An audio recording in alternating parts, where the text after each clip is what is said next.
स्वागत है हमारे इस चैनल में। आज हम सब सर्वनाम के बारे में पढ़ेंगे। सर्वनाम क्या है, इसके कितने भेद हैं। वह, मैं, तुम, वे, कौन, कहाँ आदि शब्द क्या कह रहे हैं और किसके स्थान पर उपयोग किया जा रहा है, आइए इसके बारे में जानते।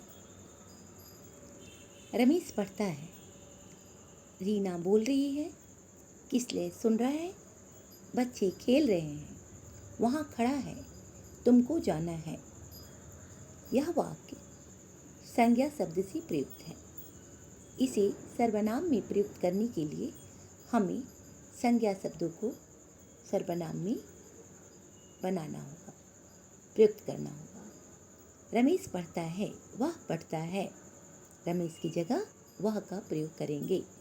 रीना बोल रही है, वह बोल रही है। किसले सुन रहा है, वह सुन रहा है।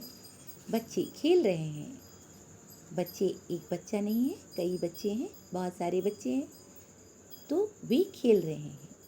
वहाँ खड़ा है, वहाँ खड़ा है, वहाँ कौन खड़ा है, कौन लगाकर हम सब सर्वनाम वाक्यों का प्रयोग करेंगे। तुमको जाना है, तुमको कहाँ जाना है। इस प्रकार हम सब सर्वनाम शब्द का प्रयोग करके वाक्य में बनाते हैं। दोहा से जानेंगे कि सर्वनाम क्या है। संज्ञा की जगह पर जो आते सर्वनाम वे शब्द कहलाते। सर्व का मतलब ही होता है सभी, और नाम का मतलब कोई भी नाम। बिना नाम का कोई भी चीज, वस्तु, स्थान या जगह नहीं होता। संज्ञा के स्थान पर प्रयुक्त होने वाले शब्दों को सर्वनाम कहते हैं।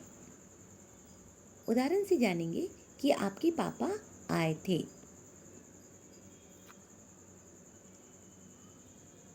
अब हम जानेंगे कि सर्वनाम के मुख्यतः कितने प्रकार और भेद होते हैं।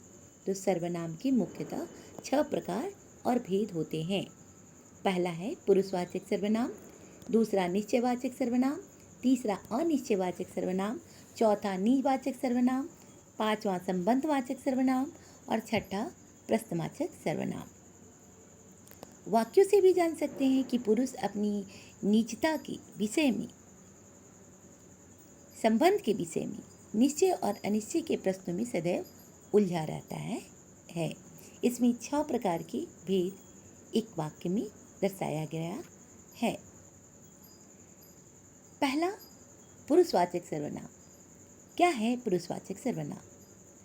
पुरुषवाचक सर्वनाम ऐसी सर्वनाम है जो बोलने वाले अर्थात वक्ता, सुनने वाला अर्थात श्रोता, जो आप सुन रहे हैं, मैं जब बोल रही हूँ तो कोई अन्य व्यक्ति के जिसके विषय में बातें कर रहे हैं, उसके लिए प्रयुक्त हो रहे हैं जो शब्द, उसे पुरुषवाचक सर्वनाम कहते हैं। ये 3 प्रकार के होते हैं। पहला, प्रथम को हम लोग उत्तम पुरुष भी कहते हैं, फर्स्ट पर्सन। जिन शब्दों का प्रयोग वक्ता स्वयं के लिए करता है उसे उत्तम पुरुष कहते हैं। जैसे मैं अभी बोल रही हूँ, मेरा विशेष सर्वनाम है, हमारा, हम आदि। मध्यम पुरुष, जिसके बारे में बातें की जाती है, यानी जो मध्यम है, वह मध्यम पुरुष कहलाता है। जैसे मैं अकेले बात नहीं कर सकती, तो आप सुन रहे हैं, यानी तुम सुन रहे हो। मैं किसी से बातें कर रही हूँ, यानी तुम सुन रहे हो।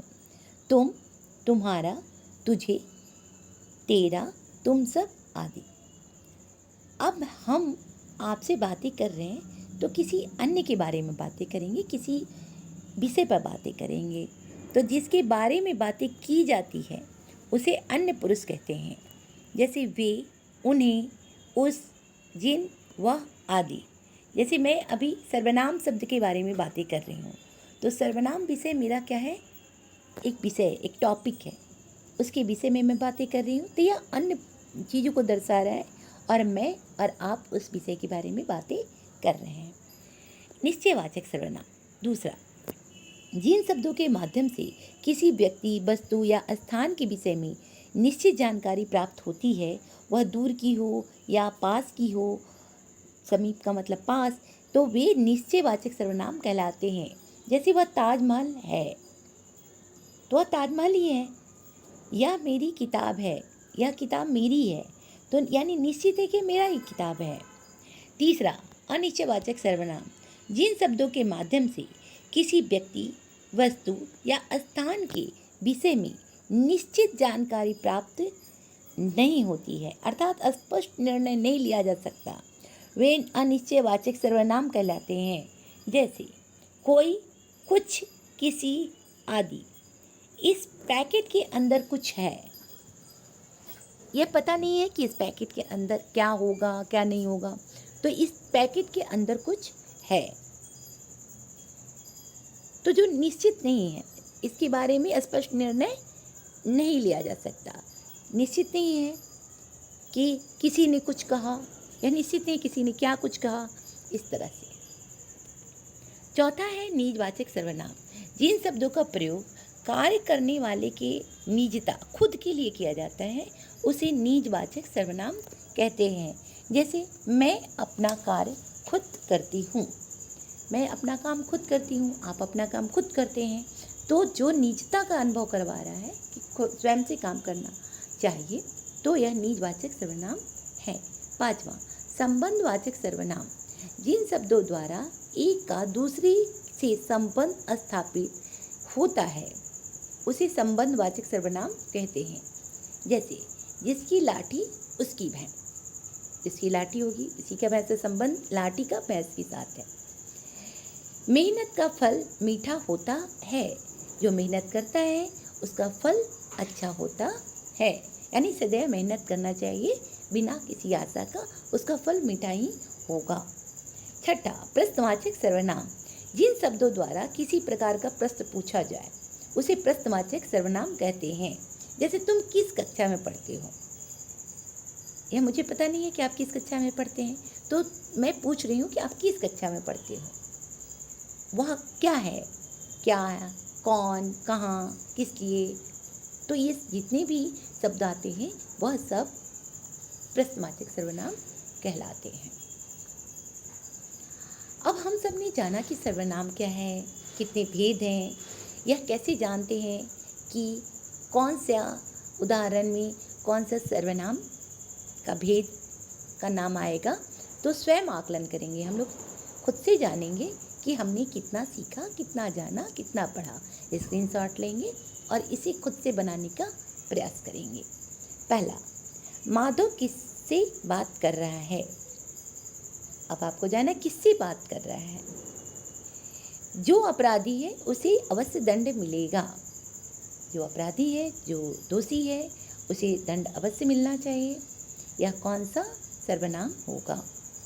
अपना काम खुद करना चाहिए, स्वयं करना चाहिए अपना काम, यह कौन सी सर्वनाम के अंतर्गत आएगी, या कौन सा सर्वनाम है।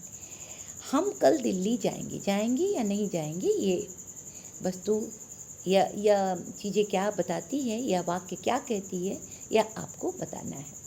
यह मेरा घर है, यह मेरा घर है। लगता है कोई आया है, या अभी अभी हम सब ने सर्वनाम को पढ़ा और जाना है, खुद से बनाने के प्रयास करेंगे, अच्छा करेंगे, कोशिश करेंगे। धन्यवाद।